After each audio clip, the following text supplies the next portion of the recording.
തുടങ്ങാൻ വേണ്ടിയിട്ടുള്ളൊരു തീരുമാനമെടുത്തു. കാരണം വിവിധ വകുപ്പുകളുടെ തമ്മിലുള്ള ഏകോപനം, ഫയലുകളുടെ പൊസിഷൻ, ഇതെല്ലാം വലിയ അനിശ്ചിതത്വത്തിൽ കിടക്കുകയും ഫയലുകളുടെ മൂവ്മെൻറ്റ്സ് വളരെ സ്ലോയിലായും ചെയ്യുന്നതുകൊണ്ട് പല തീരുമാനങ്ങളും പലപ്പോഴും എടുക്കാൻ പറ്റുന്നില്ല. നമ്മൾ മുൻകൂട്ടി വാഗ്ദാനം ചെയ്തിരുന്നത് പോലെയുള്ളൊരു ഡാറ്റ ഡ്രിവൺ ഗവേണൻസിലേക്ക് ഗവൺമെൻറ് ചലിക്കുകയാണ്. വളരെ വേഗത്തിൽ എല്ലാ വകുപ്പുകളെയും ഏകോപിപ്പിച്ചുകൊണ്ട് ഓരോ വകുപ്പുകളിലും നടക്കുന്ന കാര്യങ്ങൾ കൃത്യമായി അറിയാനുള്ള സംവിധാനം, അതാത് വകുപ്പുകളിലും മുഖ്യമന്ത്രിയുടെ ഓഫീസിലും ചീഫ് സെക്രട്ടറിയുടെ ഓഫീസിലുമെല്ലാം ഓരോ ഫയലുകളുടെയും പൊസിഷൻ അറിയാവുന്നതിന് വേണ്ടിയിട്ടുള്ളൊരു പുതിയ സംവിധാനമാണ്, ഏകോപനമാണ് വിവിധ വർക്ക്. പ്രോജക്റ്റിൻ്റെ കാര്യത്തിലും ഈ ഏകോപനം ഉണ്ടാവും, പ്രോജക്റ്റ് മാപ്പിംഗ് ഉണ്ടാവും. എവിടെയെല്ലാം ഏതെല്ലാം വകുപ്പുകളുടെ കീഴിൽ സംസ്ഥാനത്തുടനീളം നടക്കുന്ന പ്രോജക്റ്റുകളുടെ മാപ്പിംഗ് എന്തായിരിക്കും പൊസിഷൻ എന്ന് കൃത്യമായി അറിയാനുള്ള ഒരു സംവിധാനം കൂടി ഏർപ്പെടുത്തും. ഞങ്ങളുടെ പ്രാഥമികമായ പരിശോധനയിൽ കോടിക്കണക്കിന് രൂപയാണ് പ്രോജക്റ്റ് നടപ്പാക്കുന്നതിലെ കാലതാമസം മൂലം സംസ്ഥാന ഖജനാവിൽ നിന്ന് നഷ്ടപ്പെടുന്നത്. നേരത്തെ പറഞ്ഞതുപോലെ 100 കോടി രൂപയുടെ പദ്ധതി 2 കൊല്ലം കൊണ്ട് പൂർത്തിയാക്കേണ്ടത് 10 കൊല്ലം കഴിഞ്ഞാലും പൂർത്തിയാകുന്നില്ല. 100 കോടിയുടെ സ്ഥാനത്ത് 1000 കോടി രൂപയാവുകയാണ് 10 കൊല്ലം കഴിയുമ്പോൾ. റേറ്റിൻ്റെ വർധനവ്, കോൺട്രാക്ടറുടെ പ്രശ്നങ്ങൾ. അപ്പോൾ പ്രോജക്റ്റ് ഇംപ്ലിമെൻറ്റേഷൻ കേരളത്തിൽ ഈ ഖജനാവിൽ നിന്നുള്ള ചോർച്ചയ്ക്കുള്ളൊരു പ്രധാനപ്പെട്ട കാരണമാണ്. അപ്പോൾ കൃത്യമായി പ്രോജക്റ്റ് മാപ്പിംഗ് നടത്തി ഒരു പ്രോജക്റ്റ് പ്രോട്ടോകോൾ ഉണ്ടാക്കി ഒരു അക്കൗണ്ടബിലിറ്റി ഉണ്ടാക്കി കൃത്യസമയത്ത് ഈ പദ്ധതികൾ തീർക്കാനുള്ള നടപടികൾക്കാണ് ഇതുവഴി നമ്മൾ തുടക്കം കുറിക്കുന്നത്.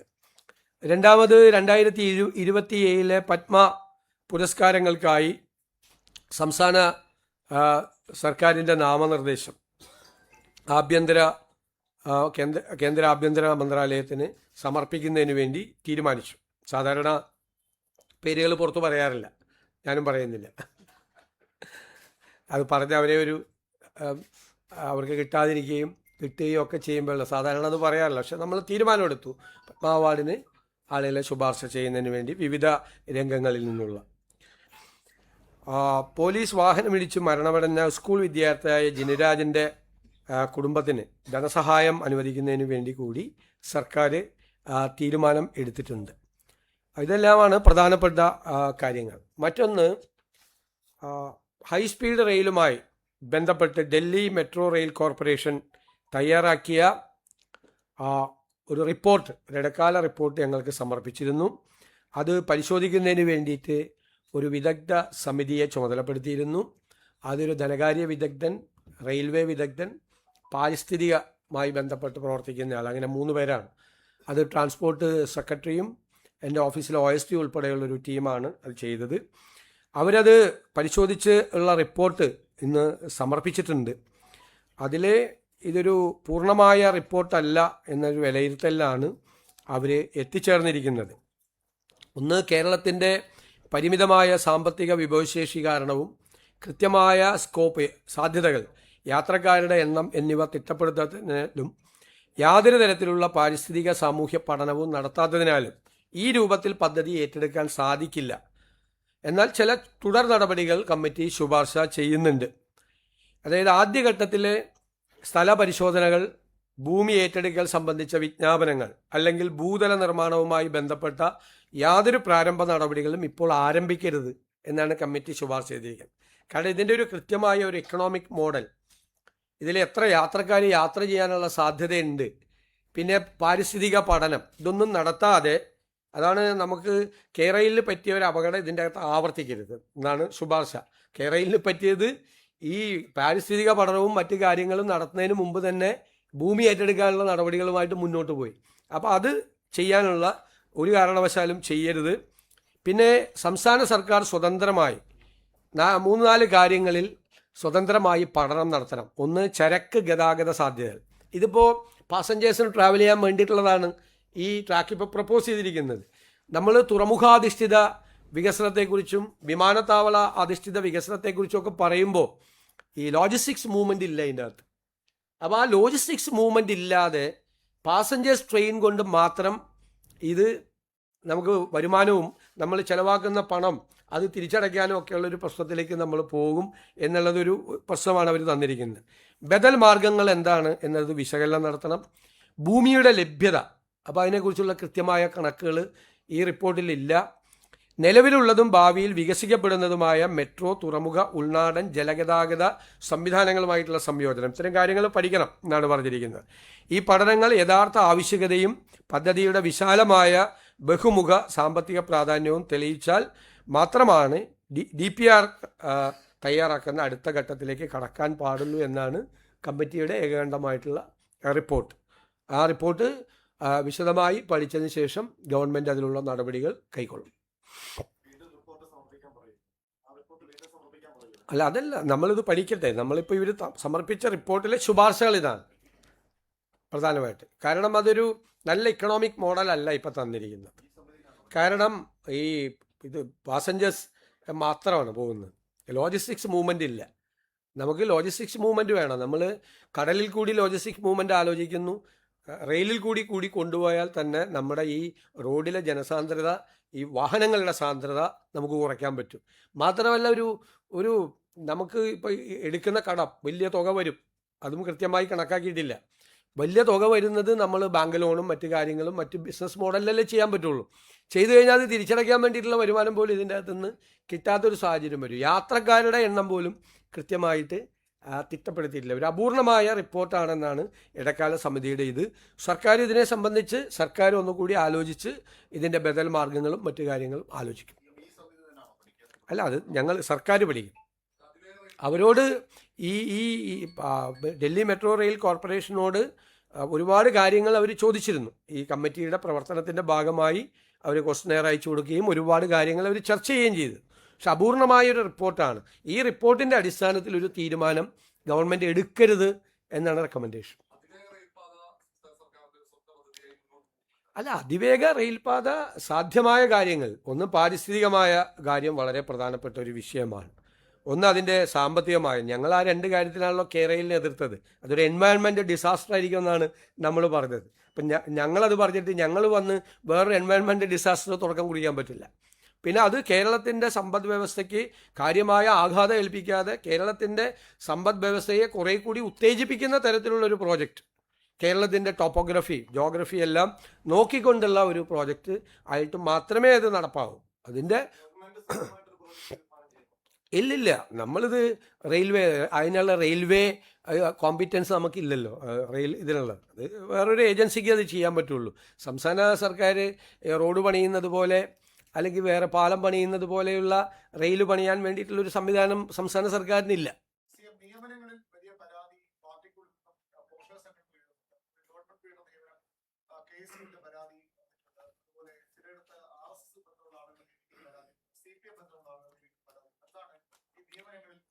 അല്ല, ഗവൺമെൻറ് പ്ലീഡർമാരുടെ നിയമനവുമായി ബന്ധപ്പെട്ട് 2 ഗവൺമെൻറ് പ്ലീഡർമാരെ നിയമിച്ചപ്പോൾ വന്ന ആരോപണം, ഒന്നൊരാൾ കോളേജിൽ പഠിക്കുമ്പോൾ SFI ആയിരുന്നു, മറ്റൊരാൾ കോളേജിൽ പഠിക്കുമ്പോൾ ABVP ആയിരുന്നു എന്നുള്ള ആരോപണം.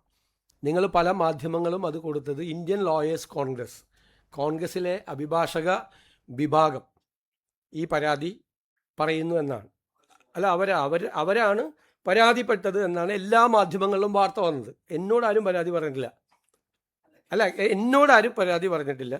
ഇവർ പരാതിപ്പെട്ടു എന്നും പറഞ്ഞ് വ്യാപകമായ വാർത്ത വന്നു. അപ്പോൾ എൻ്റെ കയ്യിലുള്ളത് ഇന്ത്യൻ ലോയേഴ്സ് കോൺഗ്രസിൻ്റെ സംസ്ഥാന കമ്മിറ്റി സമർപ്പിച്ച റിപ്പോർട്ടാണ്, ഈ റെക്കമെൻഡേഷനാണ്. ആ റെക്കമെൻഡേഷനിൽ ഈ വിവാദപ്പെട്ട 2 പേരുടെയും പേര് അവർ റെക്കമെൻഡ് ചെയ്ത 2 പേരെ ആക്കണമെന്ന് പറയും. ഇതാണ് എൻ്റെ ലിസ്റ്റ്. ഈ ലിസ്റ്റ് അവരുടെ 2 പേരുടെയും പേര് ഇതിൻ്റെ അകത്തുണ്ട്. ഈ വിവാദമായ 2 പേരുടെയും പേര്. ഇവർ ഈ ലിസ്റ്റ് തന്നതുകൊണ്ട് മാത്രമല്ല ഞങ്ങളവരെ പരിശോധിച്ചത്. ലിസ്റ്റ് തന്ന പലരും വന്നിട്ടുണ്ട്, ചിലർ വന്നിട്ടില്ല. ഞങ്ങൾ അതിനെക്കുറിച്ചുള്ളൊരു പരിശോധന നടത്തിയിട്ടാണ്, അവരുടെ പശ്ചാത്തലം കൂടി പരിശോധിച്ചിട്ടാണ് അവരെ നിയമിച്ചത്. അവർ ഇന്ത്യൻ ലോയേഴ്സ് കോൺഗ്രസിൻ്റെ മെമ്പർമാരാണ്. 2 പേരും മെമ്പർമാരാണ്. 2 പേരും വളരെ കോമ്പിറ്റൻ്റ് ആയിട്ടുള്ള ലോയേഴ്സാണ്. അത് ആ AGയോടുകൂടി ആലോചിച്ചിട്ടാണ് നമ്മൾ ഗവൺമെൻറ് പ്ലീഡർമാർ അല്ലെങ്കിൽ കോൺഗ്രസിൻ്റെ ഒരു പോഷക സംഘടന തരുന്ന ലിസ്റ്റിൻ്റെ അടിയിൽ ഒപ്പിടാനല്ലല്ലോ നമ്മളിരിക്കുന്നത്. അങ്ങനെ ചെയ്യാൻ പറ്റില്ലല്ലോ. കോടതിയിൽ നല്ല ലോയേഴ്സും കൂടി വരണമല്ലോ. അപ്പോൾ അവരൊക്കെ പറയുന്ന നിർദ്ദേശിക്കുന്ന ആളുകളൊക്കെ തന്നെ വരും. ഈ രണ്ടുപേരും ഈ വിവാദത്തിൽപ്പെട്ട രണ്ടുപേരും. അപ്പോൾ ഈ വിവാദം ഒരാഴ്ചയായിട്ട് ഞാനും ആസ്വദിക്കുകയായിരുന്നു, ഞാൻ പറഞ്ഞല്ല. കഴിഞ്ഞ ബുധനാഴ്ച തൊട്ട് ഈ ബുധനാഴ്ച വരെ ഞാനും ആസ്വദിക്കുകയാണ്. ഈ രണ്ടുപേര് ഇന്ത്യൻ ലോയേഴ്സ് കോൺഗ്രസിൻ്റെ സ്റ്റേറ്റ് കമ്മിറ്റിയും ഹൈക്കോടതി യൂണിറ്റ് കമ്മിറ്റിയും രണ്ടുപേരും ഈ രണ്ടുപേരുടെ പേര് ശുപാർശ ചെയ്തിട്ടുണ്ട്. രണ്ടുപേരും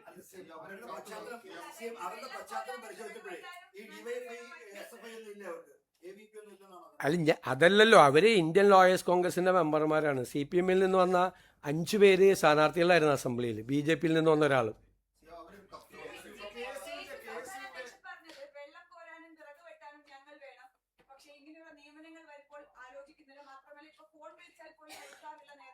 അതൊന്നും എനിക്കറിയില്ല.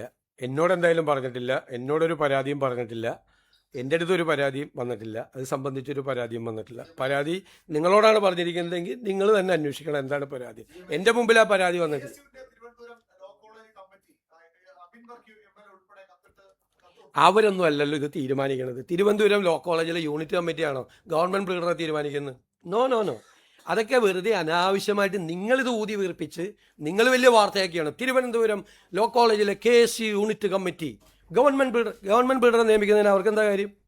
ഒരു കാര്യമില്ല അവർക്കൊന്നും. അവർക്കൊന്നും ഒരു കാര്യമില്ല. അതൊന്നും ആവശ്യം. നിങ്ങളാണിത് ഊതി വീർപ്പിക്കുന്നത്. ഗവൺമെൻറ് പ്ലീഡർ നിയമനത്തിൽ വിവാദം തീർന്നല്ലോ ഇതോടുകൂടി. നാളെ മുതൽ ഇല്ലല്ലോ ഇത്. ഇനി വേറെ എന്തെങ്കിലും ഉണ്ടെങ്കിൽ പറയാം, വേറെ എന്തെങ്കിലും ചോദിക്കും.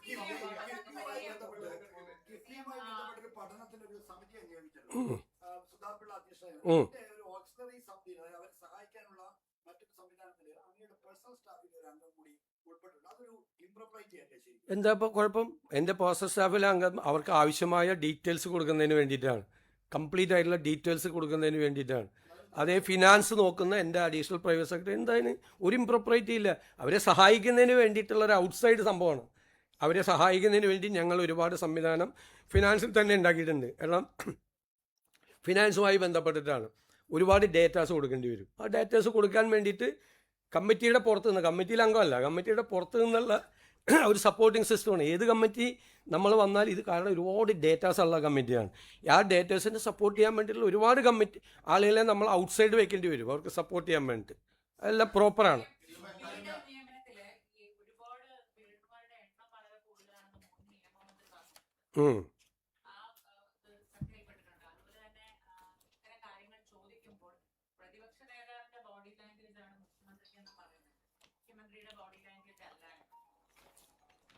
ഞാൻ P. രാജീവ് എൻ്റെ ബോഡി ലാംഗ്വേജിനെ കുറിച്ചൊരു ആരോപണം ഉന്നയിച്ചത് ഞാൻ ശ്രദ്ധിച്ചു.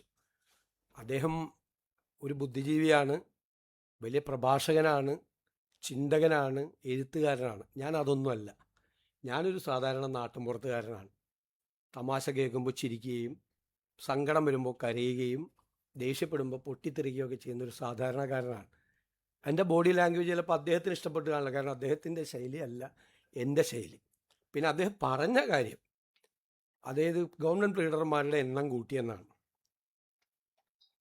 17/7/2017 ഒന്നാം പിണറായി സർക്കാർ 5 സ്പെഷ്യൽ GP-മാരെയും 5 GP-മാരെയും നിയമിച്ചു.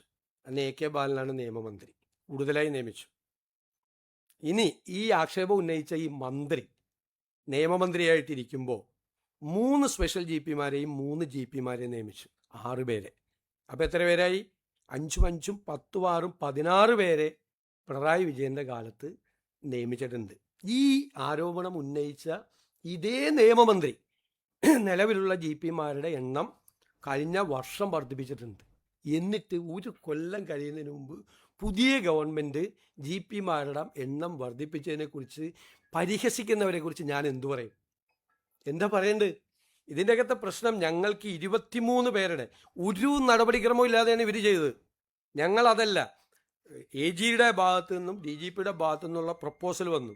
കാരണം എന്ന് വെച്ച് കഴിഞ്ഞാൽ നമ്പർ ഓഫ് കേസസ് കൂടുകയാണ്. കേരളത്തിലെ ഹൈക്കോടതിയിലെ പെറ്റീഷൻസ് 37,000 പെറ്റീഷൻസാണ് അവിടെ എണ്ണം വർദ്ധിച്ച് മറ്റ് ഹൈക്കോടതികളിലേക്കാൾ എണ്ണം കൂടുകയാണ്. കോടതി മുറികളുടെ എണ്ണവും കൂടിയിട്ടുണ്ട്.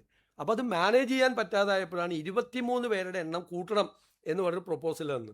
നമ്മളത് 23 സാമ്പത്തിക ബുദ്ധിമുട്ടും കാരണം അത് 12 പേരാക്കി ചുരുക്കിയിട്ടാണ് നമ്മൾ അത് കൊടുത്തത്.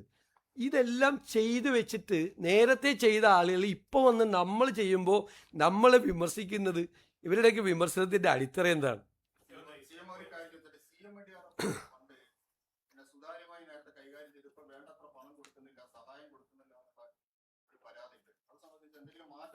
ആർക്കാ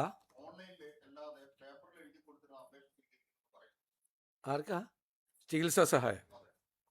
അതൊക്കെ ആ മുഖ്യമന്ത്രിയുടെ ദുരിതാശ്വാസ നിധിയിൽ നിന്ന് മുഖ്യമന്ത്രിക്ക് കൊടുക്കാനുള്ള അധികാരമുണ്ട്. അത് നേരത്തെ നിലവിലുള്ള ഒരു ഫോമിൽ വില്ലേജ് ഓഫീസർ സൈൻ ചെയ്ത് ചികിത്സിക്കുന്ന ഡോക്ടർ സൈൻ ചെയ്ത് പ്രോപ്പറായിട്ടുള്ള ഡോക്യുമെൻറ്റ്സ് വന്നാൽ ചിലപ്പോൾ ചെയ്യേണ്ടി വരും. മറ്റത് ചിലത് എല്ലാം ഓൺലൈനിലായിരുന്നു. ചില കേസ് അർജൻറ്റായിട്ട് ചെയ്യേണ്ടി വരും. ഓൺലൈനിൽ ഒരു അപേക്ഷ കൊടുത്താൽ ചിലപ്പോൾ ഒരു കൊല്ലമൊക്കെ പിടിക്കും കിട്ടാൻ വേണ്ടിയിട്ട്. ചില കേസ് അർജൻറ്റായിട്ടുള്ള സർജറി നടത്തേണ്ട കേസ്, ട്രാൻസ്പ്ലാന്റ് നടത്തേണ്ട കേസ്, അങ്ങനെയാണ്. പേപ്പറിൽ മറ്റേ പണ്ട് ഏതോ സർക്കാരിലൊരു മന്ത്രി മറ്റേ സിഗരറ്റിൻ്റെ കൂടിൽ എഴുതി കൊടുത്ത പോലെ ഒന്നും ഞാൻ ചെയ്യില്ല.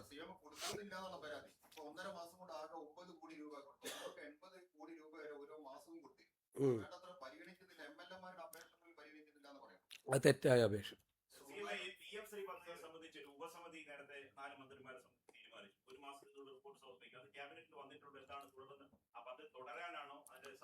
ക്യാബിനറ്റിൽ വന്നിട്ടില്ല, അടുത്ത ആഴ്ചത്തെ ക്യാബിനറ്റിൽ വരും.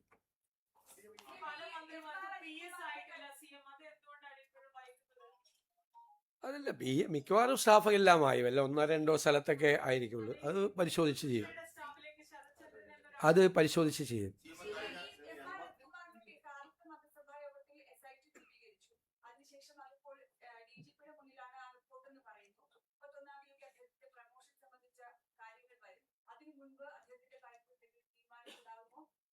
അല്ല, നിങ്ങൾ തന്നെ ഇത് കൊടുത്തുകൊണ്ടിരിക്കുകയല്ലേ? SIT റിപ്പോർട്ടിനെ സംബന്ധിച്ച ഈ കാര്യം ഗവൺമെന്റിന്റെ മുമ്പിൽ എത്തിയിട്ടില്ലല്ലോ. DGPയുടെ മുമ്പിലല്ലേ എത്തിയിട്ടില്ല. DGPയുടെ മുമ്പിലിരിക്കുന്ന ഒരു കാര്യത്തിന് ആഭ്യന്തരമന്ത്രി എങ്ങനെ തീരുമാനം എടുക്കുന്നത്, മുഖ്യമന്ത്രി എങ്ങനെ തീരുമാനം എടുക്കുന്നത്? അവിടുന്ന് റിപ്പോർട്ട് വരണം. നിങ്ങൾക്ക് പല ആളുകൾക്ക് പല ധൃതി ഉണ്ടാവും, പല കാരണങ്ങളുടെ പുറത്ത്. ഞങ്ങളുടെ മുമ്പിൽ SIT രൂപീകരിച്ച് SIT അവർ റിപ്പോർട്ട് ചെയ്യേണ്ടത് ഹോം മിനിസ്റ്റർക്ക് മുഖ്യമന്ത്രിക്കല്ല, അവർ DGPക്കാണ് റിപ്പോർട്ട് ചെയ്യേണ്ടത്. DGP അത് പരിശോധിച്ച് അതിൻ്റെ പരിശോധന നടത്തി വേണ്ട കാര്യങ്ങൾ ആഭ്യന്തരമന്ത്രിയെയും മുഖ്യമന്ത്രിയെയും അറിയിക്കും. അപ്പോൾ നമ്മൾ നടപടിയെടുക്കും. ഇതൊക്കെ ഓരോ വാർത്തകളാണ്, ഓരോ ദിവസത്തെ രാവിലത്തെ ഉണ്ടാക്കുന്ന ഓരോ വാർത്തകളാണ്. എന്ത് പ്രസക്തിയാണ് ആ വാർത്തയ്ക്കുള്ളത്? അത് നിങ്ങൾ തന്നെ അങ്ങ് തീരുമാനിക്കുമല്ലേ. നിങ്ങൾ തന്നെ നിങ്ങളുടെ ലീഡായിട്ട് നിങ്ങൾ എഴുതുന്ന സാധനത്തിന് ഞാനെന്തിനാ മറുപടി പറയണേ? ഞങ്ങൾക്കൊരു പ്രൊസീജിയർ ഉണ്ട്. SIT അന്വേഷിക്കുന്ന കാര്യത്തിൽ SITയിലെ ഉദ്യോഗസ്ഥനെ ആഭ്യന്തരമന്ത്രിക്ക് വിളിച്ചു വരുത്തിയിട്ട് ആ റിപ്പോർട്ടും കൊടുത്താൽ എനിക്ക് ഇപ്പം തന്നെ നടപടി എടുക്കണം, കാരണം ഏഷ്യാനെറ്റിൽ വാർത്ത വന്നിട്ടുണ്ട് എന്ന് പറഞ്ഞിട്ട് കൊടുക്കാൻ പറ്റുമോ? നടപടി എടുക്കാൻ പറ്റുമോ? അയാൾ കോടതി പോവും. അങ്ങനെ ഒരാൾക്കെതിരെ നടപടി എടുത്താൽ ആൾ കോടതി പോവും. ഞാൻ ഏഷ്യാനെറ്റ് എന്ന് പറഞ്ഞത് അജിത ചോദിച്ചുകൊണ്ട് പറഞ്ഞതാണ്. അതിൽ ഞാൻ പറയാം, എല്ലാവരും വാർത്താ മാധ്യമങ്ങളിലെ വാർത്ത കണ്ടിട്ട് SIT ഉദ്യോഗസ്ഥരോട് വിളിച്ച് ആഭ്യന്തരമന്ത്രിക്ക് റിപ്പോർട്ട് ചോദിക്കാൻ പറ്റുമോ? There is A procedure.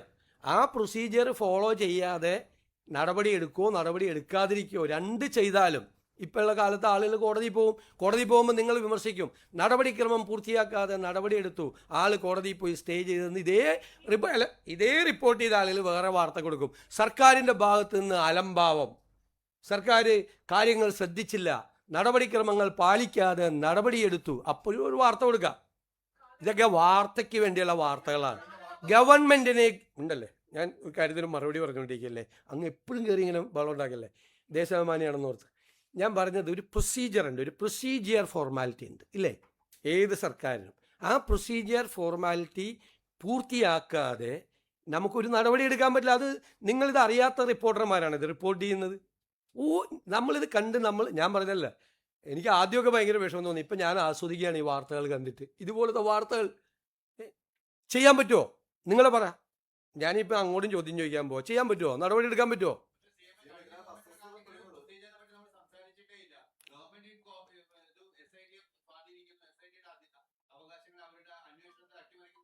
ആ SIT അല്ലല്ലോ ഇത്, അത് ഹൈക്കോടതി വെച്ച SIT അല്ല. അത് ഇതും തമ്മിൽ വല്ല ബന്ധമുണ്ടോ ഈ ചോദ്യത്തിന്? അത് ഹൈക്കോടതി വെച്ച SIT ആണ്. ഇത് ഗവൺമെന്റ് ക്യാബിനറ്റ് യോഗം ചേർന്ന് തീരുമാനിച്ച് നടപടിയെടുത്ത് അവിടെ വച്ചിരിക്കുന്നതാണ്. അതിന്റെ റിപ്പോർട്ട് കിട്ടട്ടെ. അങ്ങ് പറഞ്ഞ ചോദ്യവും ഈ സംഭവമായിട്ട് വല്ല ബന്ധമുണ്ടോ? അല്ല അങ്ങ് പറഞ്ഞ കാര്യവും ഈ സംഭവം വല്ല അല്ല പ്ലീസ് ഞാൻ പറയട്ടെ വല്ല ബന്ധമുണ്ടാ? വേറെ ആളെ ചോദിക്കും.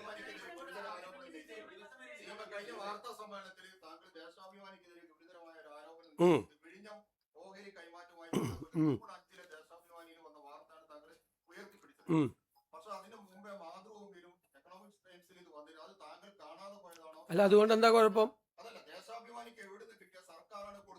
അല്ല ദേശാഭിമാനി എഴുതിയ വാർത്ത എന്താണ്? എന്നെ കൊണ്ട് ഒന്നുകൂടി പറയിപ്പിക്കണമല്ലോ. അല്ല നിങ്ങൾ പറയാ, അതല്ലേ ചോദിച്ചത്. അതേ ചോദ്യമല്ലേ ഇപ്പൊ ചോദിച്ചത്, വീണ്ടും അത് തന്നെ ചോദിക്കുകയാണോ? ദേശാഭിമാനിയിൽ വന്ന വാർത്ത എന്താ? MSc വരുന്നു വിദേശ നിക്ഷേപവുമായി. LDF സർക്കാരിന്റെ ദീർഘവീക്ഷണം. എന്നിട്ട് പ്ലീസ് ഞാൻ ആൻസർ ചെയ്യുമ്പോൾ അങ്ങ് ഇടപെടാൻ പാടില്ല. പ്ലീസ് 3 ചോദ്യം ഒരേ ചോദ്യം ചോദിച്ചിട്ട് വീണ്ടും ഞാൻ സംസാരിക്കുമ്പോൾ ഇടപെടാൻ പാടില്ല. പ്ലീസ് ഒരു മര്യാദ പത്രസമ്മേളനത്തിൽ മാധ്യമപ്രവർത്തകനാണെങ്കിലും കാണിക്കണം. സംസാരിക്കുന്നതിനിടയിൽ ഇടപെടാൻ പാടില്ല. മറുപടി കേക്ക്. എന്നിട്ട് 13,000 കോടി രൂപ വരുന്നു. ഈ MScയുടെ നിക്ഷേപം പിണറായി സർക്കാരിൻ്റെ ദീർഘവീക്ഷണം എന്ന് വാർത്ത കൊടുത്തിട്ട് അതേ പിണറായി വിജയൻ വന്ന് ഞാനുമായിട്ട് ഗൂഢാലോചന നടത്തിയിട്ടാണ് MSc വരുന്നതെന്ന് പറഞ്ഞപ്പോൾ പറഞ്ഞാണ്. ഇനിയില്ല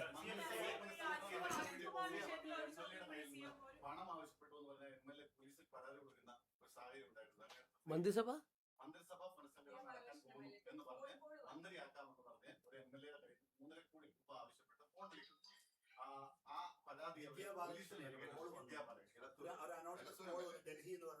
എനിക്കറിയില്ല. ഞാൻ അറിഞ്ഞില്ല. ഇപ്പൊ എന്താ പുനഃസംഘടന? അല്ല ഇപ്പൊ പുനഃസംഘടന ഞാൻ അറിഞ്ഞില്ല കേട്ടോ. ഞാൻ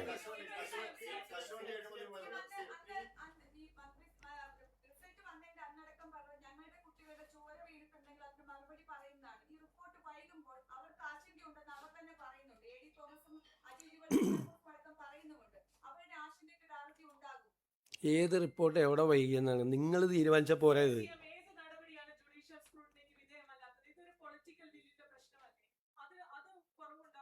ഇല്ല, ഇത്രയും മറുപടി പറഞ്ഞിട്ട് നിങ്ങൾ രണ്ടുപേരും ഒക്കെ കൊടുത്ത വാർത്തയിലെ അബദ്ധം നിങ്ങൾക്ക് മനസ്സിലായി. അല്ലല്ല അബദ്ധമാണ് നിങ്ങൾ കൊടുത്ത വാർത്ത. പറഞ്ഞല്ലോ, എക്സ്പ്ലെയിൻ ചെയ്തല്ലോ.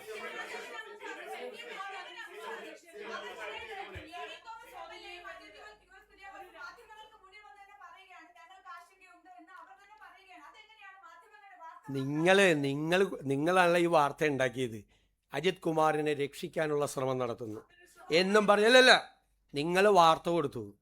നിങ്ങളിപ്പോൾ അത് വഴിയിലായി. ആ ആഭ്യന്തരമന്ത്രി വളരെ ഭംഗിയായിട്ട് അത് വിശദീകരിച്ചു. നടപടിക്രമങ്ങൾ നിങ്ങളല്ല നടപടിയെടുക്കേണ്ടത്, മാധ്യമങ്ങളല്ല നടപടിയെടുക്കേണ്ടത്, ഗവൺമെൻറ്റാണ്.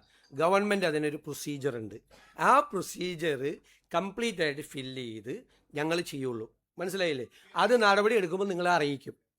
അതാണ് അത്. അപ്പം അറിഞ്ഞാൽ മതി നിങ്ങൾ എന്താ ചെയ്യാൻ പോണേന്ന്. നിൽക്ക് എല്ലാവരും ചോദിക്കില്ല.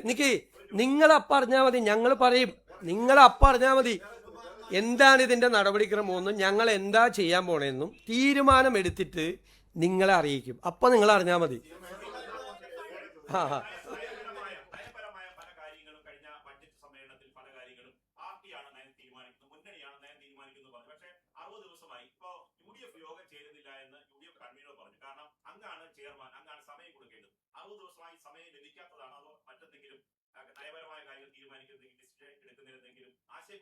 കൈരളിൽ നിന്ന് വന്ന നിർഭനായ LDF യോഗം ചേരാത്തതിനെ പറ്റി ഒരു പരാതിയില്ല. UDF ഞങ്ങൾ കുറേ ആദ്യം നടപടി ഞങ്ങൾ തീരുമാനിച്ചോളാം. ഞങ്ങളുടെ പൊളിറ്റിക്കലായിട്ടുള്ള കാര്യമാണ്. UDF എപ്പോൾ യോഗം തീരുമാനിക്കും? അതൊക്കെ വരുമെന്നേ. അതൊക്കെ സമയത്ത് വരും. അതൊന്നും മാധ്യമങ്ങളുമായിട്ട് ചർച്ച ചെയ്യാൻ പറ്റുന്ന കാര്യങ്ങളല്ലല്ലോ. അതൊക്കെ സംഘടനാപരമായ കാര്യങ്ങൾ മുന്നണിയും പാർട്ടിയൊക്കെ എടുക്കേണ്ട തീരുമാനങ്ങളാണ്. അതെല്ലാം മനസ്സിലായി.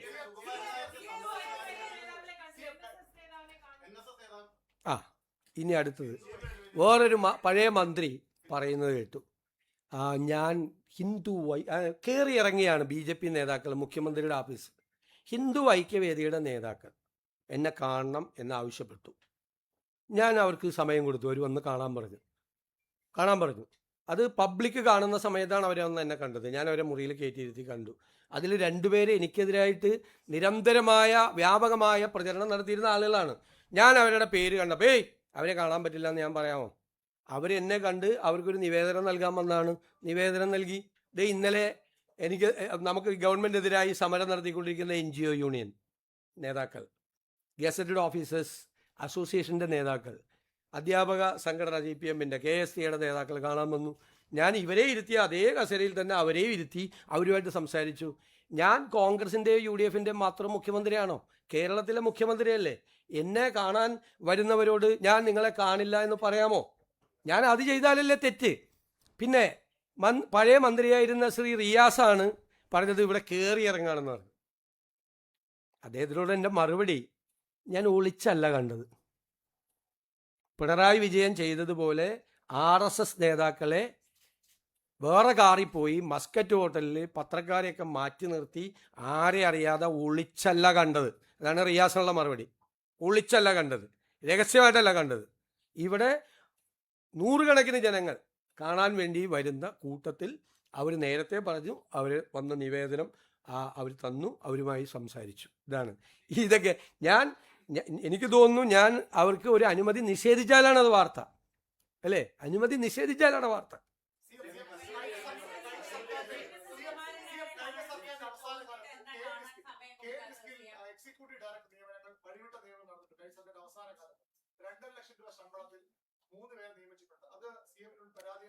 അതൊക്കെ പരിശോധിക്കാം നമുക്ക്.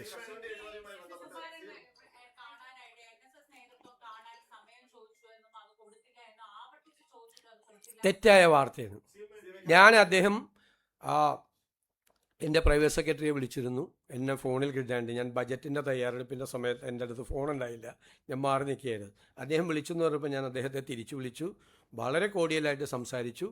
അപ്പോൾ നമുക്ക് എപ്പോഴെങ്കിലും ഒന്ന് കാണണം എന്ന് പറഞ്ഞു. ഞാൻ പറഞ്ഞു ഉറപ്പായിട്ട് കാണാം, കുറച്ച് കാര്യങ്ങൾ പറയാനുണ്ടെന്ന് പറഞ്ഞവർക്ക് കാണാമെന്ന് പറഞ്ഞു. കാണാമെന്ന് ഞാൻ അദ്ദേഹത്തോട് പറഞ്ഞു. ഞാൻ ഫോണിൽ കൂടി പറഞ്ഞു. അപ്പോൾ അത് കഴിഞ്ഞിട്ട് ആ ആഴ്ച ഞാൻ ബജറ്റ് അവതരിപ്പിക്കുന്ന ദിവസമാണ്. ഞാൻ ഇവിടുന്ന് എങ്ങും പോയിട്ടില്ലല്ലോ, ഫുൾ ടൈം ഞാൻ നിൽക്കുകയാണ്. പക്ഷെ ബജറ്റ് അവതരിപ്പിക്കുന്നതിന് മുമ്പ് തന്നെയാണെന്ന് തോന്നുന്നു. 2 ദിവസം കഴിഞ്ഞപ്പോൾ ഇങ്ങനെ നിങ്ങൾ വാർത്ത, എനിക്കറിയില്ല അദ്ദേഹം പറഞ്ഞാണോ പറഞ്ഞില്ല എന്നറിയില്ല, ഒരു യോഗത്തിൽ ഞാനിങ്ങനെ ഇത് കൊടുത്തില്ല എന്നും പറഞ്ഞു. അദ്ദേഹം പറഞ്ഞായിട്ട് ഞാൻ കണ്ടില്ല, വാർത്ത വരുന്നത് ഞാൻ കണ്ടു. ഞാൻ അദ്ദേഹത്തോട് പറഞ്ഞു, ഞാനിപ്പോൾ ഇത് നിങ്ങൾ കേട്ടോ, തുഷാർ വെള്ളാപ്പള്ളി അദ്ദേഹം എന്നെ കാണണമെന്ന് പറഞ്ഞു. അദ്ദേഹം എൻ്റെ ആലുവയിലുള്ള വസതിയിൽ ആളുകൾ എന്നെ കണ്ടുകൊണ്ടിരിക്കുന്ന സമയത്ത് വന്ന് കണ്ടു, എന്നെ വന്ന് അഭിനന്ദിച്ചിട്ട് അദ്ദേഹം പോയി. അതിനും വന്ന് ആരോപണം. അതിനെന്താ, ഞാൻ തുഷാർ വെള്ളാപ്പള്ളി വരുമ്പോൾ തുഷാർ വെള്ളാപ്പള്ളി വരാൻ പാടില്ല എന്ന് പറയാമോ? ഞാൻ പറയാൻ പാടില്ലല്ലോ. ആര് വന്ന രാജീവ് ചന്ദ്രശേഖർ അദ്ദേഹം എന്നെ വന്ന് മുഖ്യമന്ത്രിയുടെ ഓഫീസിൽ വന്നാണ്. അദ്ദേഹം MLA കൂടിയല്ലേ. അദ്ദേഹത്തിൻ്റെ നിയോജകമണ്ഡലത്തിലെ കുറേ കാര്യങ്ങൾ എൻ്റെ അടുത്ത് കൊണ്ടു തന്നു. ഇവരൊക്കെ ആയിട്ട് നമ്മൾ കാണണ്ടേ? ജനപ്രതിനിധികളായിട്ടും രാഷ്ട്രീയ നേതാക്കളായിട്ടും സംഘടനയുടെ ആളുകളായിട്ടും എത്രയോ സാമുദായിക സംഘടനകളാണ് വരുന്നത്, എത്രയോ ബിഷപ്പ്മാരാണ് ഇവിടെ വരുന്നത്. സമസ്തയുടെ നേതാക്കന്മാർ കഴിഞ്ഞ ദിവസം വന്നു കണ്ടിരുന്നു. അവർക്കൊക്കെ അവരുടേതായ മേഖലകളിലെ പ്രശ്നങ്ങൾ, അവരുടെ സാമൂഹ്യ പ്രശ്നങ്ങൾ, സ്ഥാപനങ്ങളുടെ പ്രശ്നങ്ങൾ, ഇതൊക്കെ നമ്മളോട് പറയാനുണ്ടാവും. അതുണ്ടാവും സ്വാഭാവികമായിട്ട്. അതിനെന്താ,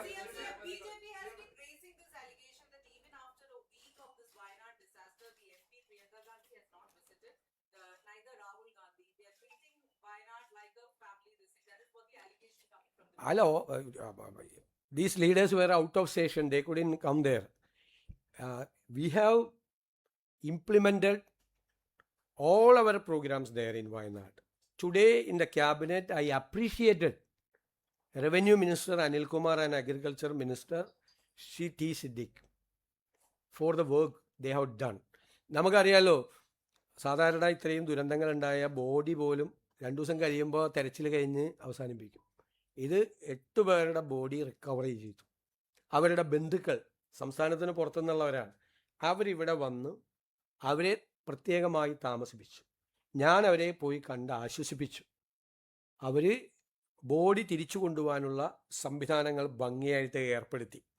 അവിടുത്തെ റീഹാബിലിറ്റേഷൻ, പുനരധിവാസം ഭംഗിയായിട്ട് ചെയ്തു. അപകട മേഖലയിൽ നിന്ന് ആളുകളെ മുഴുവൻ ഷിഫ്റ്റ് ചെയ്തു.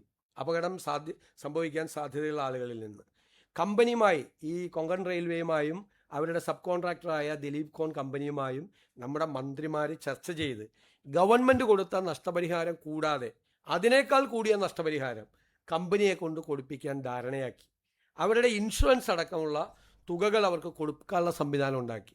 അവരുടെ ബോഡി എംബാം ചെയ്ത് കൊച്ചിയിലെത്തിച്ച് പ്രത്യേക വിമാനത്തിൽ അവരുടെ നാട്ടിൽ എത്തിച്ചു. മുഴുവൻ നടപടിക്രമങ്ങളും വളരെ ഭംഗിയാക്കി ഗവൺമെൻറ് 2 മന്ത്രിമാരുടെ നേതൃത്വത്തിൽ ജില്ലാ ഭരണകൂടം ഉൾപ്പെടെയുള്ള ആളുകൾ ഒരുമിച്ച് നിന്നുകൊണ്ട് പൂർത്തിയാക്കി.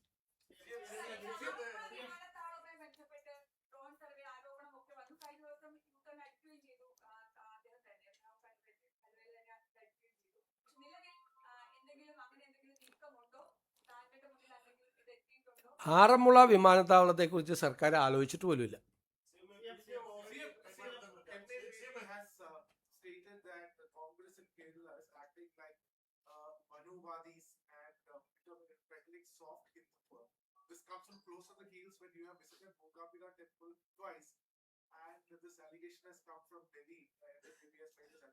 How can he say that when I am going for Mookambika temple, it is my personal right? I have a constitutional right to believe in the God. How can he say that that is soft Hindutva? I have been going to Mookambika for the last 37 years, from 90 onwards. I am a devotee of Kollur Mookambika. I am a devotee of Kollur Mookambika. I am very happy to say that. For the last 37 years, I have been visiting there for darshan. ഞാൻ മുഖ്യമന്ത്രി ആയിക്കൊണ്ട് പോകായിരുന്ന മോശമല്ലേ? ഇവരെ ഏത് ലോകത്തേക്കാണ് പോകണ? ക്ഷേത്രങ്ങളിൽ പോകുന്നത്, ആരാധിക്കാൻ പോകുന്ന എല്ലാവരെയും അപമാനിക്കുമല്ലേ? അങ്ങനെയാണെങ്കിൽ അദ്ദേഹം അങ്ങനെ പറഞ്ഞിട്ടുണ്ടെങ്കിൽ അദ്ദേഹം ചെയ്തത് ആണോ?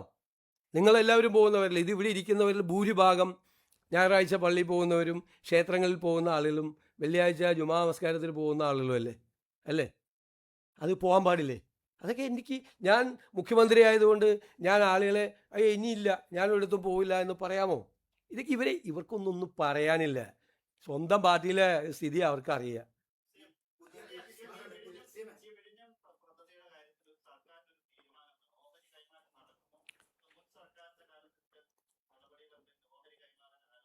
നമ്മൾ എംപവേർഡ് കമ്മിറ്റി വെച്ചിരിക്കുകയാണ്. നടപടിക്രമം അനുസരിച്ച് ഒരു എംപവേർഡ് കമ്മിറ്റി വെച്ചിരിക്കുകയാണ്. സംസ്ഥാനത്തിൻ്റെ ഒരു താല്പര്യവും ഹനിക്കുന്ന ഒരു തീരുമാനവും ഈ ഗവൺമെൻറ് എടുക്കില്ല. സംസ്ഥാനത്തിൻ്റെ താല്പര്യങ്ങൾ സംരക്ഷിച്ചുകൊണ്ടുള്ള തീരുമാനമേ വരുള്ളൂ. ധൃതി പിടിക്കേണ്ട ഒരു ആവശ്യമില്ല ഈ കാര്യത്തിൽ. കാരണം ഇതിനകത്ത് 2 ആസ്പെക്റ്റ് ഉണ്ട്. ഒന്ന് സെക്യൂരിറ്റി ആസ്പെക്റ്റ് ഉണ്ട്. അത് കേന്ദ്ര ഗവൺമെൻറ്റാണ് നടപടിക്രമങ്ങൾ പൂർത്തിയാക്കി അറിയിക്കേണ്ടത്. അത് അറിഞ്ഞു കഴിഞ്ഞാൽ നമ്മുടെ തീരുമാനം നമുക്ക് എടുത്ത് ചെയ്യാം. ഇനി ഇവർ വലിയ ഡീലാണ് മറ്റാണെന്നൊക്കെ ഇങ്ങനെ പറയുവാനുള്ള നമ്മളൊന്നും ചെയ്തിട്ടില്ലല്ലോ, ഒരു തീരുമാനം എടുത്തിട്ടില്ലല്ലോ. കഴിഞ്ഞ പ്രാവശ്യം ചെയ്ത അറിയാമോ? ഇവർ ചെയ്ത പരിപാടി അറിയാമോ? 2019 ഇത് തീർക്കേണ്ടിയിരുന്നത്. കരാറ് കൺസെഷൻ എഗ്രിമെൻ്റ് അനുസരിച്ച് തീർന്നില്ലെങ്കിൽ 2024 തീരുള്ളൂ. ഇവർ കൺസെഷൻ എഗ്രിമെൻറ്റിൽ അമെൻമെൻറ്റ് വരുത്തി. ആര്?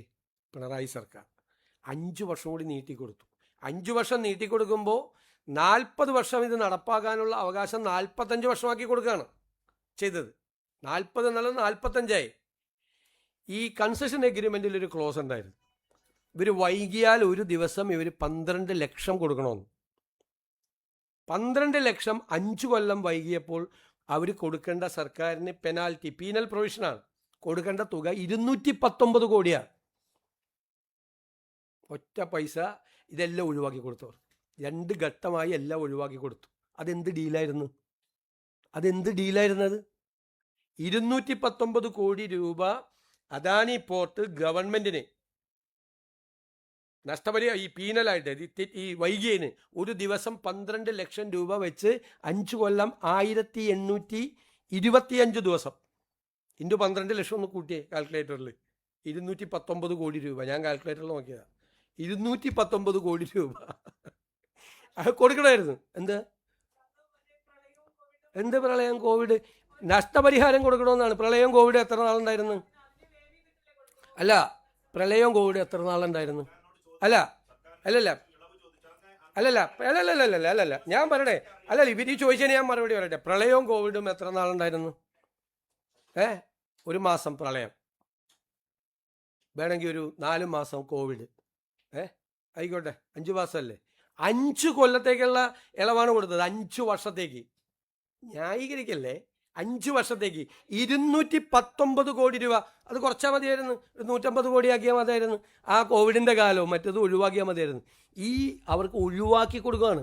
എന്നിട്ടൊരു 43 കോടി രൂപ പിന്നെ കൊടുക്കണം, 43 കോടി രൂപ പിന്നെ കൊടുക്കണമെന്ന് പറഞ്ഞു. അതും കൊടുത്തില്ല, അതും അവർ തന്നില്ല. അതും ആൾക്ക് വയബിലിറ്റി ഫണ്ടിൽ അഡ്ജസ്റ്റ് ചെയ്ത് കൊടുത്തു.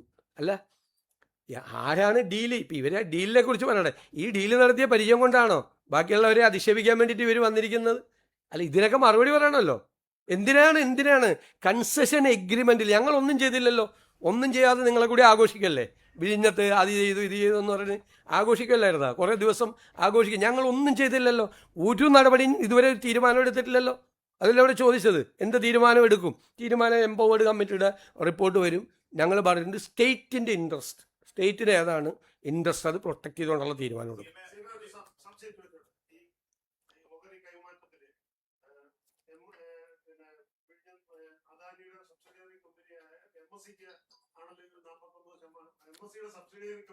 TIL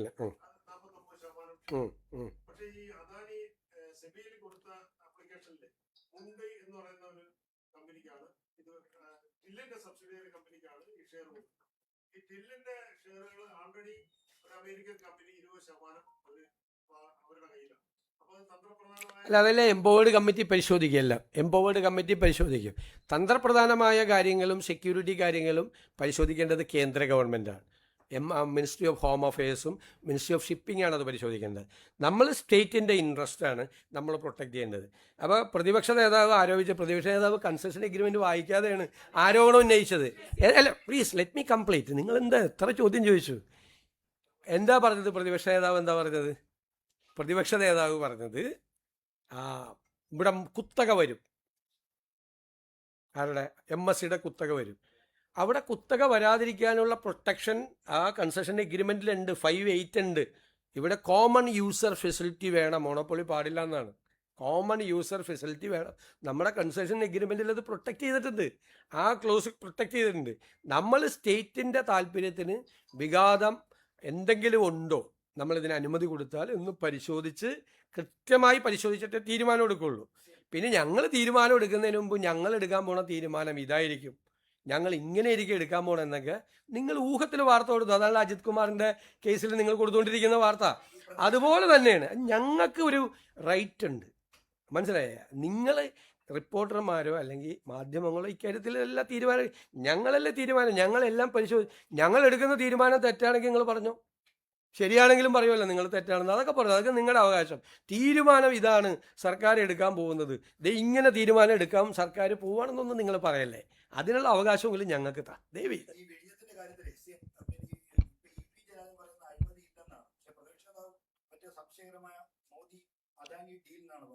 ഇല്ല, അതൊക്കെ അവർക്ക് അവരുടെ പാർട്ടിയിൽ നിന്ന് തന്നെ കൃത്യമായ മറുപടി കിട്ടുന്നുണ്ടല്ലോ. വിഴിഞ്ഞത്തെ MD മാറ്റിയത് എന്തിന്? മാറ്റിയതുകൊണ്ട് ഒരു കുഴപ്പമില്ലെന്ന് ഏറ്റവും സീനിയർ ആയിട്ടുള്ള CPM നേതാക്കന്മാർ പറഞ്ഞില്ലേ? വിഴിഞ്ഞത്തിൽ അനാവശ്യമായ ആരോപണങ്ങൾ ഉന്നയിക്കരുത് എന്ന് സീനിയർ CPM നേതാക്കന്മാർ തന്നെ പറഞ്ഞില്ലേ? ഇപ്പം എന്താ അവസാനം പഴയ നിയമമന്ത്രി പറഞ്ഞത് ഓഹരി കൈമാറുന്നതുകൊണ്ട് കുഴപ്പമില്ലെന്ന്. പിന്നെന്താ കുഴപ്പം? ഇപ്പം മാറ്റി. പക്ഷെ അതിനൊന്നും നിങ്ങൾ U-turn എന്ന് പറഞ്ഞില്ല.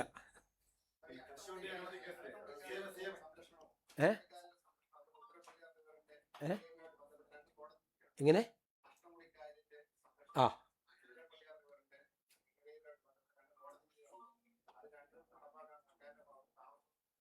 നോക്കാം, നമുക്കത് പരിശോധിക്കാം. വേണ്ട,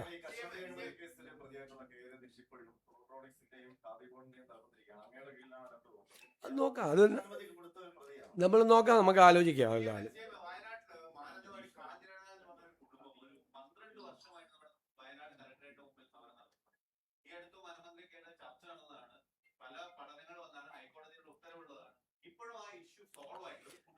സർക്കാരിനെ കൊണ്ട് സാധ്യമായതെല്ലാം അത്തരം കാര്യങ്ങളിൽ ഉറപ്പാട് ചെയ്യും.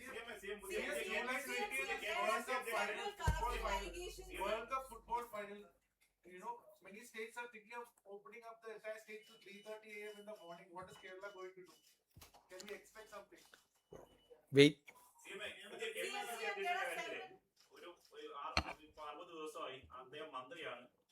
ആരാ?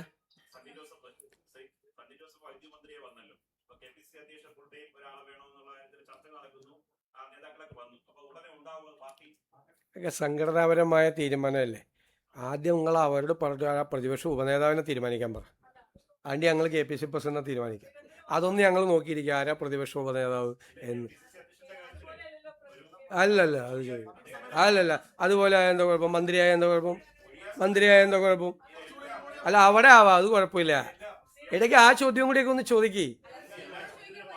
ആ അത് ചോദിക്കൂലല്ലോ, ആകെ ചോദിക്കാമല്ലോ. അല്ല അത് ഞങ്ങളുടെ സംഘടനാപരമായ കാര്യമല്ലേ, അതെനിക്ക് കൈരളിയോട് പറയേണ്ട ആവശ്യമില്ലല്ലോ.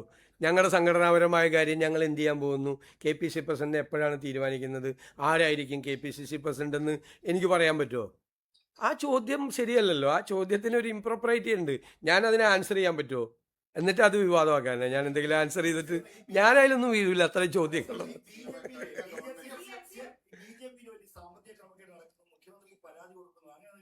എനിക്ക് പരാതിയൊന്നും കിട്ടിയിട്ടില്ല. ഞാനും ആ വാർത്ത വായിക്കുന്നുണ്ട്.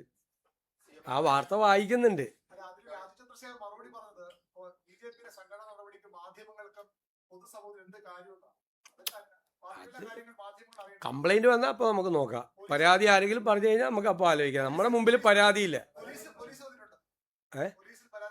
അത് വന്നിട്ടുണ്ടെങ്കിൽ അവർ പോലീസ് പരിശോധിച്ച് വേണ്ടത് ചെയ്യും. ഒരു ആക്ഷേപം വന്നു കഴിഞ്ഞാൽ പോലീസ് പരിശോധിച്ച് ചെയ്യും. അല്ല അത് വാർത്തകൾ ഇങ്ങനെ വരുമല്ലേ, നിങ്ങൾ കുറച്ചുകൂടി കൊണ്ടുപോകാം പുറത്തേക്ക്.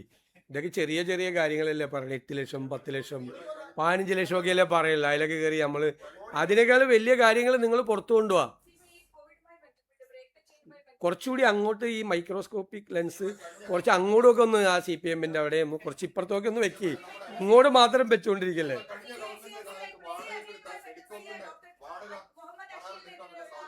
വാടക ഏത് വാടക കരാർ? അത് നീട്ടുവാണെങ്കിൽ അപ്പം അറിയിക്കുക. നീട്ടുവാണെങ്കിൽ അപ്പം അറിയിക്കുക. നീട്ടുവാണെങ്കിൽ അപ്പം അറിയിക്കാന്നേ. നീട്ടുവാണെങ്കിൽ അപ്പം അറിയിക്കുക. കരാർ ക്യാൻസൽ ചെയ്താൽ അപ്പം അറിയിക്കുക. പോരെ? അല്ല പോരെ? അല്ല അത് പോരെ? ഞാൻ പറഞ്ഞിട്ടില്ല.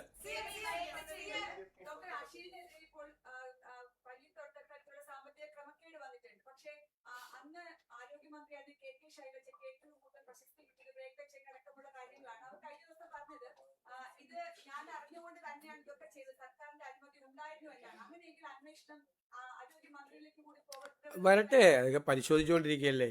ഞാൻ ഇവിടെ ഇരുന്നിട്ട് അത് മുൻ ആരോഗ്യമന്ത്രിയെ കൂടി നടപടികൾ കൂടി അന്വേഷിക്കുമെന്ന് പറയാമോ? ഞാനങ്ങനെ പറയാമോ? ഞാനല്ലല്ലോ അത് തീരുമാനിക്കേണ്ടത്. പരാതി വന്നാൽ പോലീസ് അന്വേഷിച്ച് ആ കാര്യം തീരുമാനിക്കും. ആരെല്ലാമാണ് അതിൻ്റെ അകത്ത് ഇൻവോൾവ്, അവിടെ ഒരു അഴിമതി നടന്നിട്ടുണ്ടോ, തെറ്റായ കാര്യങ്ങൾ നടന്നിട്ടുണ്ടോ, ആരാണ് അത് നടത്തിയത്, പ്രൊസീജിയർ ലാപ്സ് വല്ലതും ഉണ്ടായിട്ടുണ്ടോ എന്ന് അവർ പരിശോധിക്കട്ടെ. അല്ലാതെ ഈ അന്വേഷണം നടക്കുന്ന കാര്യത്തിൽ തീരുമാനം എന്നെ കൊണ്ട് പ്രഖ്യാപിപ്പിക്കില്ലേ. നിങ്ങൾ എന്തൊക്കെ ചോദിക്കണേ, എന്തായി ചോദിക്കുന്നത്?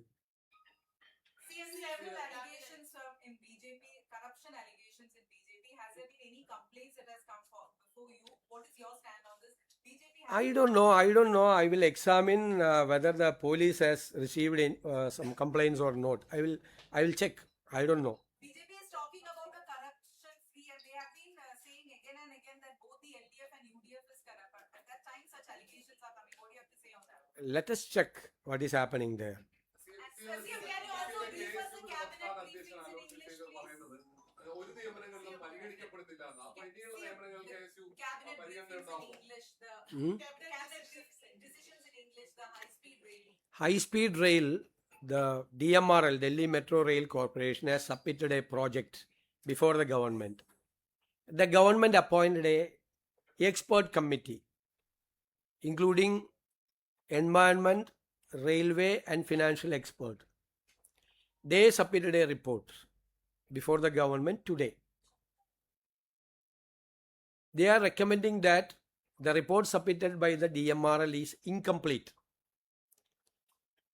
There was no environment impact study. One thing. Second, there is no economic model in this project. And they have not studied about the viability and feasibility of the project. Fourth, only passenger services are included in the proposal. When the government declared a policy to develop various ports and airports, the connectivity and logistics is very important. There is no mention about the logistics in this proposal. So this is an incomplete proposal. Government themselves have to examine various factors. Before preparing a DPR, government should not go for land acquisition and freezing of the land and other proceedings.